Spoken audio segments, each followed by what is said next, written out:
again, I'm Ariel, and today I am remaking a classic. Today's dress is the one I am wearing, actually.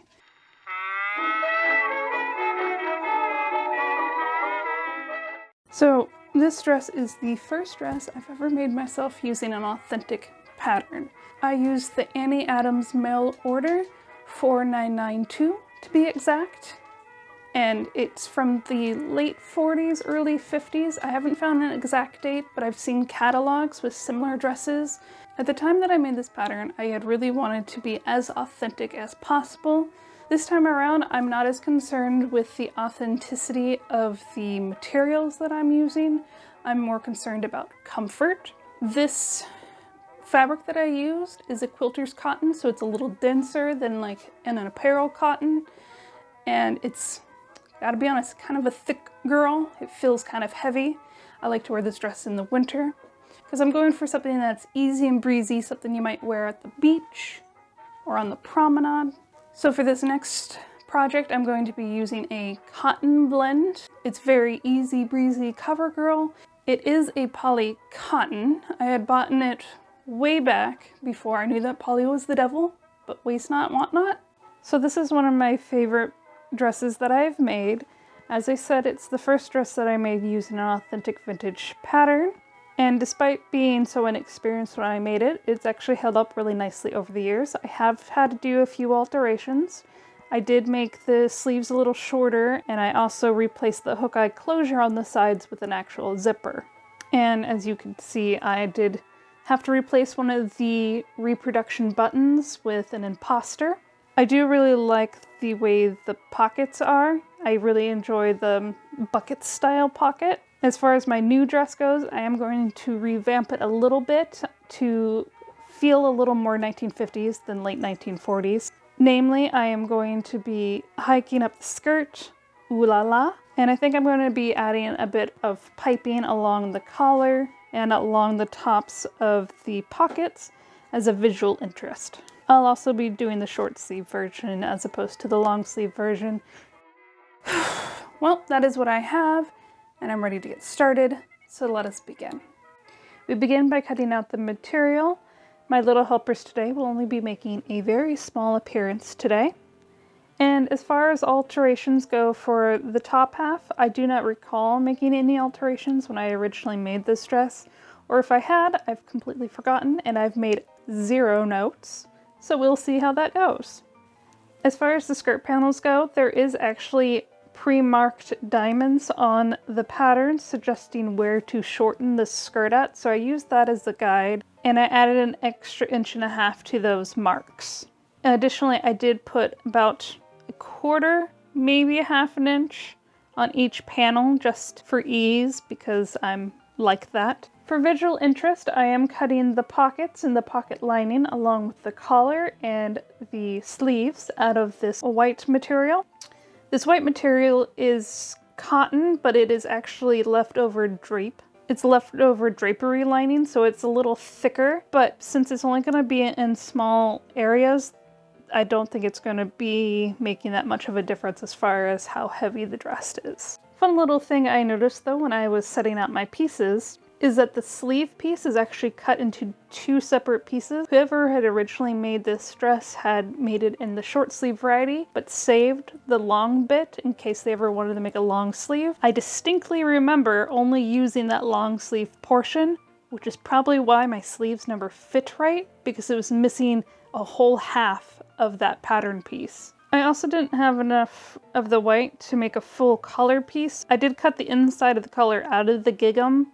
Next step is to sew all the pieces together. I first sew the piping into the pockets, and then I sew the pocket panels onto the side panels, and then the side panels onto the back panels, etc., etc. Next, I move on to the bodice piece. It has me gathering in the front and gathering in the back, but I don't really care for the gathering in the front, so I used a dart instead, and I actually much prefer the dart look anyway because it gives it a more structured appearance. As far as the gathering in the back, I don't look at the back, so it doesn't really make much of a difference to me as long as it fits. And yes, I did sew down the lapel without putting in the piping, even though I knew I wanted to put piping in the lapel. After getting the collar all situated with piping, I attach the collar and then I try it all on. And the first thing I noticed right off the bat, it does fit like a glove. I can barely get my hands into the front pocket. Perhaps I had a little too much Halloween candy. But as far as the bodice goes, I think the bodice looks really nice. I like the darts instead of the gathering in the front. It is a bit tight. I feel like this is more of a wiggle dress than it's supposed to be, but I know I can fix it. I also forgot to try on the sleeves. I'm not sure if I like them yet, or if maybe I'll like them better when they're actually on. Right now I think they look kind of weird. But first, to address the sizing issue, I recut that front panel, and because even though it fit, it was a little tight in the bodice, I did cut 2 little gores to put into the side panels just to give myself a little more breathing room, so it doesn't feel like I'm gonna hulk out anytime I bend over. And with those adjustments made, I just need to seal up the seams, add the sleeves, and then I'm ready for the reveal.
Well, there you have it. This is my dress. It is very different from my original dress that I made, but I absolutely love it. I do like the shortness of the skirt. It gives it more of a 50s vibe as opposed to a late 40s vibe.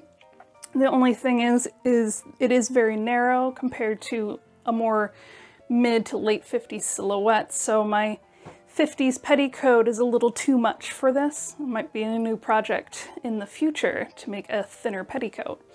Otherwise though, I do really enjoy the contrast of the collar and the sleeves and the pockets. The thing about gingham is it is a little overwhelming if you don't have something to break it up. So I feel like this really helps take your eye away from how overwhelming the pattern is. I did decide not to put the buttons on the pockets for the same reason I didn't put buttons on the original, because I use my pockets a lot and I put my hands in my pockets. I feel if I had buttons, they would never be closed, and then I would just have holes on the front here. So for practical and aesthetic purposes, I didn't put the buttons, though I did make all of the buttons because I got kind of addicted to making covered buttons when I made the trousers. So I got a couple of buttons I need to figure out what to do with. As far as things I don't like how my lady lump keeps pushing the zipper out, so I will probably be tacking this down, but aside from that, I actually don't really have any issues, although I do feel like I should be writing down your order and telling you today's special, because it's very waitressy in its appearance. But since I do like to dress up my outfits with belts and sweaters and, you know, accessories, I feel like it will look less waitressy. I had a lot of fun doing this project. I got to reminisce about my very first dress that I made and the things that I did then versus the things that I know now and I do now. I definitely feel like I've grown as a dressmaker, and that skill shows through, at least I hope it does. Certainly feel that it does. And I will always love that original dress. It is the original dress that I made, so it is, and it will forever be a timestamp of my skills, a showcase for everything I've learned and how far I've come since then. And you know what? Maybe in a few years, I'll remake this dress again and I'll think the same thing about this. That I could have done this better, I could have done that better, I didn't do this, I didn't consider that. And that's the great thing about redoing an old project, is you get to see how far you've come, you get to see how far you've grown, because even if you think you know everything, there's always something to learn. That's what I love about doing stuff. That's what I love about creating things, is you will always learn something new, even if you thought you knew it all. It's why I can't wait till the next project. And until then, have a good day. Bye.